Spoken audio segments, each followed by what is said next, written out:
And so there are about 8 steps that I go through to be sure that the team has a basic structure on which to start building their own customizations for their success. And the first one is I set the sprint length.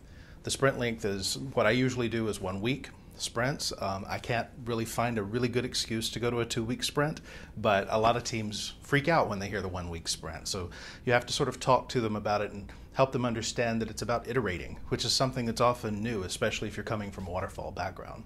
The next thing I do is I provide a definition of done, which is something that Scrum framework always calls for, but a lot of people don't really understand how to define done and what it means in the context of all the various types of work that they do.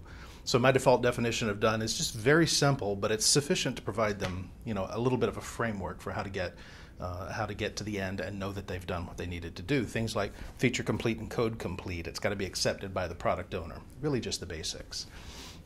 Then the next thing I do is I always look through the product owner's backlog to be sure that the items that the product owners put on the backlog are going to be acceptable in the planning meeting.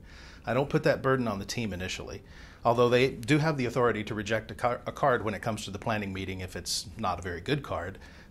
I always look to it to be sure that it's in the proper structure, has the supporting documentation, and is something that the team can actually take action on once they pull it into the sprint.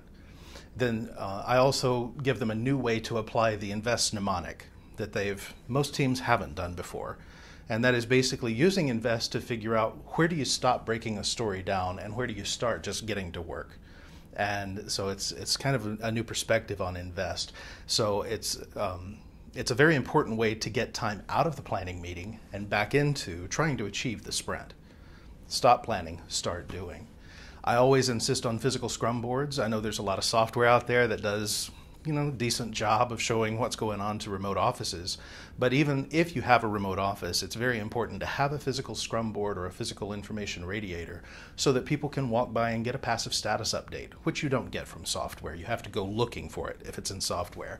But if it's a bunch of Post-it notes on the wall, you're going to see it. Then there's some basic respect things that we also put in place, like if the meeting starts at 10 o'clock, you're going to be there at 10 o'clock. If you're going to be tardy, then there's a penalty.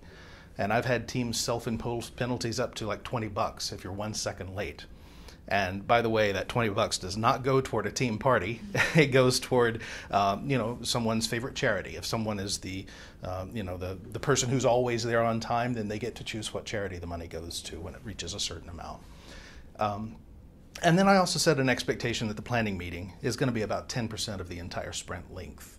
So 1 week sprint, it'll start out at about 4 hours long, but over time it dwindles down to about 5%.